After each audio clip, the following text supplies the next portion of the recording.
Magandang araw po sa ating mga minamahal na kaperlas, sa ating mga minamahal na FW at sa ating minamahal na sambayanang Pilipino. Ito na ho, paganda ng paganda ang sitwasyon ng ating bansa nangyayari. Parang palapit ng makuha, matunton yung malaking buaya. Alam naman natin na alam yan ng mga sa Senado. Yun nga lang, ayaw lang nilang masabi. Gusto nilang pagtakpan. At kudos to Senator Escudero, ang ganda ng pagkakanta, at ni Senator Marcoleta. Ngayon sobrang matunog na ang pangalan ni Speaker Romualdez kasi wala namang talagang mga bayag yung iba dyan na magsabi sa pangalan ni Speaker Romualdez. Kaya nga hanggang ngayon hindi pa rin matukoy kasi gusto nilang pagtakpan at gumagawa sila ng issue para yung naratibo ba. Yun yung problema sa Pilipinas. Magaling sa chismisan. Yan yung magandang laro. Ang daming marites. So kahit hindi mo pa nga na-validate, kasi pag may narinig ka, normally i-validate mo yan kung totoo ba yan o hindi. Sa ating bansa kasi, may narinig kang naratibo, tas ano na yan, parang totoo na talaga yung sinasabi nila. So, yan din nangyari ni VP Sara. So, yung mga nagkaisa, yung naratibo ng mga kongresista, na pinira nila si Inday Sara. Wala kasi silang ibang matira, kaya yung pinagtiyagaan na lang yung confidential fund ni Inday Sara na sobrang laki pa pala yung mga ninakaw ng mga kongresista. So ngayon, sino bang dapat masisi dyan, di ba? Sino ba ang gumagawa ng budget, di ba? Ang upper house at ang lower house, ang Senado at ang kongresista. Sino ba yung pumirma dyan sa BICAM, di ba? Yung lower, kaya tinawag na BICAM kasi nagmi-meeting sila kung ano yung sum up sa budget. Yun yung kini-question dyan eh. Ang daming insertion. Sino ba yung gumagawa doon? Di ba? Sila. Kaya sino ba ang dapat masisi? Sino bang dapat tanungin? Sino bang dapat musisiin? Di ba? Nung last year, sa lower house, si Saldico at si Martin Romualdez. Sa upper house, si Chis Escudero at si Senator Poe. Si Chis Escudero, si Senator Poe, pumunta na sila sa IC. Si Saldico, pinatawag na. Ang problema, itong si Romualdez, untouchable talaga. Buti na lang ngayon ay nahiya na siguro si Lacson at si Boying. Papatawag na daw ni Lacson sa Blue Ribbon Committee. So gusto na nilang iimbitahin. Pero yun nga, alam naman natin yung sitwasyon. Tapos ngayon, meron na namang lumalabas na marites. Pagalingan kasi talaga ng naratibo sa Pilipinas eh. Kung sino yung magaling, siya yung mananalo, siya yung paniwalaan. At ang mga tao namang, dami namang mga tao dyan ang daling maniwala. So maniwala din kagad.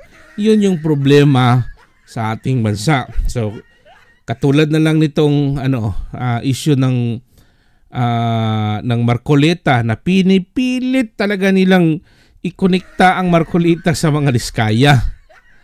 Nakakatawa. At itong media pa, mostly yung mga itong mga media, ang unang narinig ko dito is yung on point sa bilyonaryo na parang binibigyan nilang malisya yung pagkakonektado ng asawa ni Marcoleta. So napakasimple lang naman doon. Independent ginawang director ng agency ng sa insurance. Ano ang problema doon kung ang diskaya kumuha ng insurance doon? Di ba? Ibig bang sabihin pag yung diskaya kumakain doon sa Jollibee, masama na ang Jollibee? Or kumakain sila doon sa Mang Inasal, yung Mang Inasal corrupt na kasi doon kumakain ang diskaya? So parang ganon yung sitwasyon ba na yung sitwasyon sa asawa ni Marcoleta pinipilit nilang i-connect na wala namang nakakatawa ngayon. Para gusto lang nilang para ma-disqualify din yung mga sinasabi ni Marcolita. Kaya pala, ganun ba? Kaya pala sobrang parang nako-connect na dun sa sinabi nila na kaya pala depinsaan nila si Diskaya kasi konektado pala si Marcolita. Ganyan ang ipapalabas silang storya. Alam na. Yun yung problema. Yun yung problema sa ating bansa ngayon. Kasi nga, hindi pa natin na-validate is yung naratibo sobrang nakakabuhay na ng patay. Ang dami ng mga news na, katulad na lang nito, kinuha natin itong video kay, sa reaksyon ni, sinong pangalan nito? Maraming salamat po kay The Wonder Philippines. Siya po, nag-cover po siya nito. So, pakinggan ho natin tong angkor na sinabihang tanga ni Marcolita, Senator Marcolita, kasi tama naman talaga na pakinggan na lang natin kung paano, bakit to na sabihan ng tanga ni Senator Marcolita. Sen, ano ho ba ang description nung binabanggit nyo kaninang independent director? Hindi rin nyo alam. Well, may mga idea ho kami, pero mas maganda ho sa inyo nang galing yan. Ganda ng pagkatawa ni Senator Claire. Kasi alam na yung kahit yung tono, alam mo na kung ano yung papatunguhan yung sa klaseng pagtatanong ba. So, alam ang kinakalaban niya pa si Marcolita. Ang tagal na yan sa Kongreso, lawyer yan, nag-aral yan ng grabe yung pinag-aralan niya at talagang may prinsipyo sa buhay, isang totoong leader. Tapos ikaw, gumagawa-gawa ka ng storya patuloy po tayo. Yung independent director, unang-una, wala kang pagmimay-ari sa isang kumpanya. Dapat gano'n. Independent director pala. Pangalawa, wala kang kinalaman sa management. Pangatlo, kailangan wala kang relasyon by consanguinity, second degree civil affinity. Pero pagpalagay na lang natin yung kahit kung may share ba ang Marcolita doon o meron ba silang anong connection doon? Kung doon kumukuha yung Diskaya, ang may anomalya is ang Diskaya. Dapat ang tanongin nyo, sino itong mga kongresistang konektado ng mga Diskaya? Ba't nyo titirahin yung insurance company? Yung insurance is kung may problema dyan, yun yung trabaho nila. Pero bakit yung titirahin? Gusto nyong ipinipilit talaga. Sa mga shareholders. Opo. Kaya dapat independent ka. Ang tungkulin mo lang kung sakaling may kakayahan kang mag-advise sa good governance, ma-protection ng mga minority shareholders. Ito kasi ang hinihingi ng insurance code of the Philippines. Nagkataon na siguro gusto nilang ganun ang maging kalagayan ng asawa ko. Hinirang nila ng ganun. So pumayag naman. Anong masama doon? Tama. Ngayon, ang insurance company, lahat naman nagko-cover ng kahit anong mga kumpanya. Tama. Sa lahat ng mga industriya, lahat ng sektor ng ating ekonomiya. Pati sa transportation. Lahat. Bakit naman gagawa ng usap ang asawa ko? Yun. Para lang makakuha sila ng ipupukol sa akin? Tama.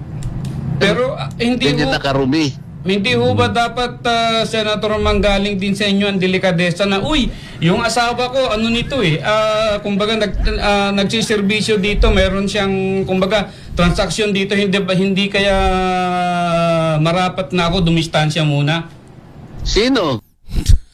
Gusto niya talagang gusto niya talagang pinilit niya talaga na ano ba to? Talagang tanga. Sino di distansya? Kayo po, dito sa ginagawang investigasyon.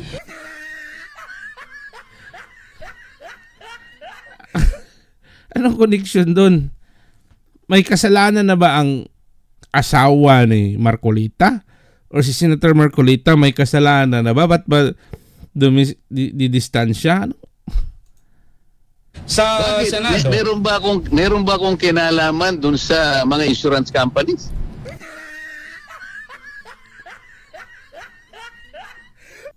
Anong sagot? Delikadesa nga po, Senator, kasi misis nyo po yung naandun. Siyempre may kukunik-kunik na ho yan. Kung ganyan kayong mag-conclude, independent. Ganyan mag-conclude. So meron na siyang bias sa utak niya. Meron naman, mostly ganyan naman yung mga mainstream media eh. Kaya nga, salamat tayo dito sa social media kasi dito sa social media, meron tayong interaction, meron tayong reaction at na-validate natin. Hindi katulad nila dyan. Actually, yun nga, mga trabahante din kasi yan sila eh. Kung ano yung gustong ipalabas ng kanilang boss ay of course, talagang mapipilitan sila. Kaya ganun ang nangyayari sa kanila. So ngayon, anong sagot ni Senator Marcolita? Independent nga eh. Kaya tinatanong ko nga sa inyo kanina eh, kung naiintindihan ninyo eh. Kaya nga po nagtatanong din kami, delikadesa din ho yung binabanggit namin dito. Hindi Wala na ho ba pinag-uusapan tayong ng ganun? delikadesa dahil wala.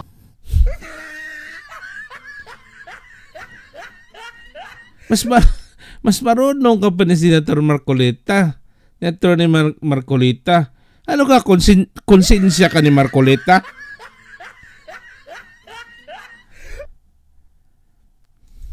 Kung connection doon. Ang asawa ko Wala nga independent. connection. Yun nga po, asawa niyo yun eh. Nakikipagdebate ka pa sa akin eh. Akala ko ba magtatanong ka lang. Nagtatanong din po kami, pero ipo-point out ko rin po yung Kapag argumento sinasabi namin mo kasi dito. delikadesa, parang may connection ako eh. Wala nga eh. Naintindihan mo yun? Sige Correct. sir, salamat na lang po. Tanga. Oh,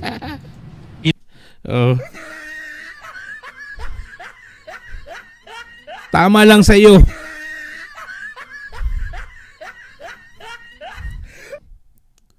Wala nga connection nga eh. Sino ka bang magsabi ni Senator Marcolita ng ganyan? Nakalimutan mo ba na anchor ka dyan? Supposed to be kayong mga nandyan, dapat neutral nga kayo. Kayo pa itong may bias na yung utak ninyo. Parang nakikipag-debate ka pa, gusto mo pang makig-away ni Marcolita. Sanay sa away. Yun pa yung china-challenge mo. Nga, certified marites itong kurukonghong to. Buti nga sa'yo. Sana matauhan ka din. So ano ngayon, sikat na sikat ka ngayon sa buong mundo. Sa katangahan mo. Di ba? Ba't niyo pinipilit si Marcolitang nagtatrabaho yan ng maayos? At anong konektado doon? Ang dami din niyang nagko-cover nito eh, na gusto talagang ipalabas nila. Anong weight ng connection doon? Diba? So, yun lang yung simple na illustration doon. Pag ang Diskaya ba kakain doon sa Mang Inasal, yung Mang Inasal ba ay corrupt na? So, kung ang Diskaya ba kakain doon sa McDonald's, ibig sabihin ba doon ang McDonald's corrupt na kasi doon sila kumakain? Parang gano'n lang yung story niyan eh. Di ba? Ang asawa nga ni Senator Marcolita is independent director. So siya yung nag-a-advise ano yung sa palakad-lakad dyan. Anong konektado doon kung ang kinuha ng insurance company is yung Stronghold Company? So anong problema doon?